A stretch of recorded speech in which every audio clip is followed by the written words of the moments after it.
It's dangerous, to be clear. This is dangerous. This is no, walk in the park here. This will require a lot of training. This is a really long-standing interest of mine. Right. Goes back way before 2003. When I was in college, I thought about what are the things that are most going to affect the future of humanity, and the three things I came up with were the internet, transitioning to a sustainable energy economy, and that means both production and consumption of energy in a sustainable way, and the third was space exploration. When you're pushing the frontier, it's not a sure thing.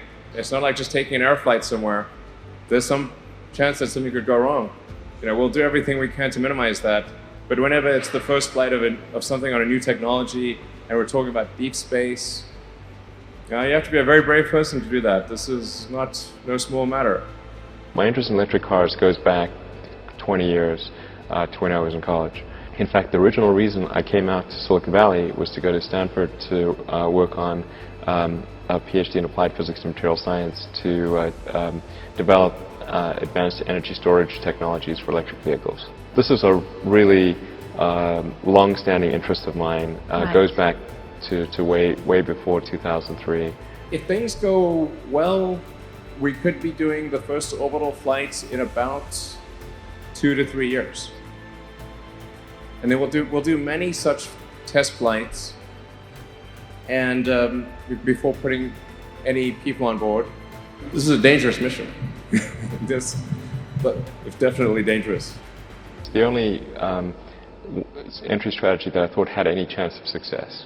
And the reason for that is, as a small startup, we don't have the economies of scale of the big car companies. Plus, we're really working with the first generation of technology. And there are two things that are really important in making technology available to the mass market and making it affordable. And those two things are economies of scale and being able to optimize the design. And it usually by the third version of something, that's when it kind of starts to reach mass market potential. Right.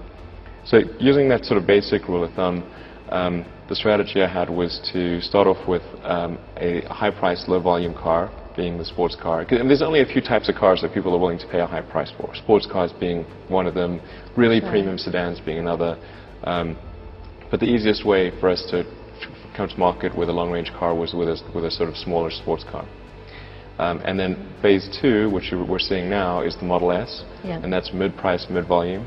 And then phase 3 is the high-volume, low-price car.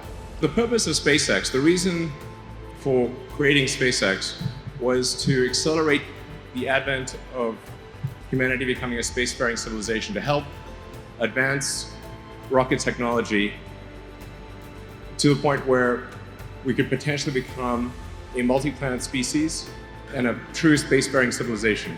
Yet, as we consider sort of the fossil record, the history of civilization, it's important to bear in mind, there could be some natural event or some man-made event that ends civilization as we know it, or in life as we know it. And so it's important that we try to become a multi-planet civilization, extend life beyond Earth, and to do so as quickly as we can. That window of opportunity may be open for a long time, or it may be open for a short time, but we should not assume that it is open for a long time. We should take action and become a multi-planet civilization as soon as possible. I do want to emphasize it's multi-planetary, not single planet, but somewhere else. We want to become a multi-planet civilization, life on Mars, Moon, maybe Venus, the moons of Jupiter, throughout the solar system, and then ultimately extend life beyond the solar system to other star systems. But I think that's the future that's incredibly exciting. I think that's the future that we want. There's so many things that make people sad or depressed about the future, but I think becoming a spacefaring civilization is one of those things that makes you excited about the future, makes you excited to get up in the morning. This is something that you can look forward to, that makes you glad to be a human being. I hope that people will see it that way. That is the intent of BFR, is to make people excited about the future. I was always sort of really interested in reading when I was a kid, and I would read everything that I could get my hands on. I read the encyclopedia. I read At what age? Age 9 or 10. Not that I actually wanted to read the encyclopedia, but I ran out of things to read, so in desperation I read the encyclopedia. You just really wanted to learn. So Yeah. at an early stage you had that, and you had that inner drive yourself. I got bored easily, and so unless I was doing something like reading or playing a video game or watching TV, and we had like terrible TV in South Africa. It was really bad TV. This is sort of an illustration of what it'd be like on Mars base. This is where we were 10 years ago. So we're almost at the 10th anniversary of SpaceX's first flight to orbit. So that was 2008. Yeah, September 2008. It's the first time we made orbit. And we'd had 3 attempts before that did not succeed. So we'd had 3 attempts to reach orbit, and then the fourth attempt reached orbit in September 2008. And if we had not reached orbit on that attempt, the SpaceX would not exist. So that was the fourth and final possibility of reaching orbit.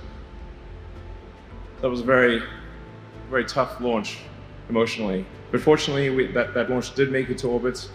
And then not long after that, we won our first really major NASA contract, or we won the space station servicing contract.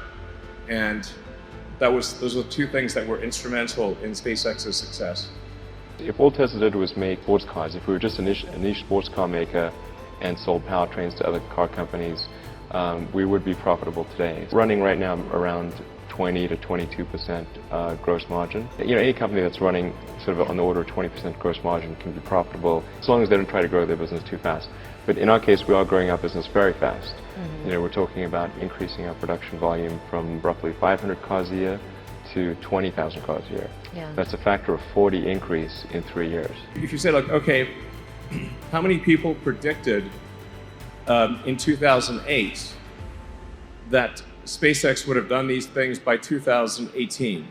I think 0. I think 0. Like, I'm not sure it's 0, but I'm not aware of anyone who had made that prediction, including me, by the way.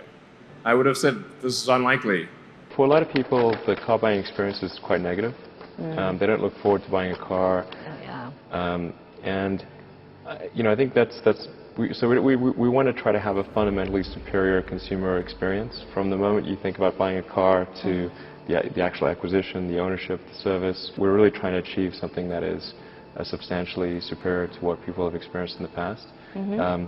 That's why we don't sort of inherit, you know, what was done in the past, because it's not good. I mean, I think if you were to ask most people, what's the worst retail experience you've had? I mean, for a lot of people, that's buying a car. I think that would be amazing to have a base on the moon, particularly if it was like something where, like, the average person, if they saved up, could go. That would be incredible. And that's like the kind of thing we want to do. Well, I think I had the advantage initially of having the capital from PayPal, so I was able to do all of the initial funding myself. for Tesla. Okay. Yeah. Okay. Or almost all, I shouldn't say all, but like 90% of it.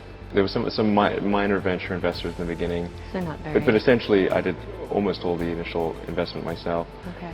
And with that initial investment, the first thing we did was to try to get a working prototype. How much was that? Did you put in for the working prototype? Well, I did most of the Series A and Series B. I think I put in probably about 15 million or something. Competition's a good thing. It's like races are interesting. I say, like, I hope Boeing really goes like hardcore for Moon and Mars missions.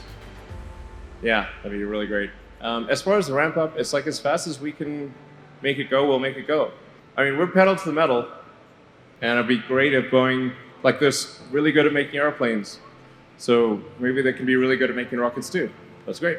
Ever since I was a kid, I have loved the moon. Just staring the moon filled my imagination. It's always there. and has continued to inspire humanity. That is why I could not pass up this opportunity to see the moon up close. And at the same time, I did not want to have such a fantastic experience by myself. That would be a little lonely. I want to share these experiences and things with as many people as possible.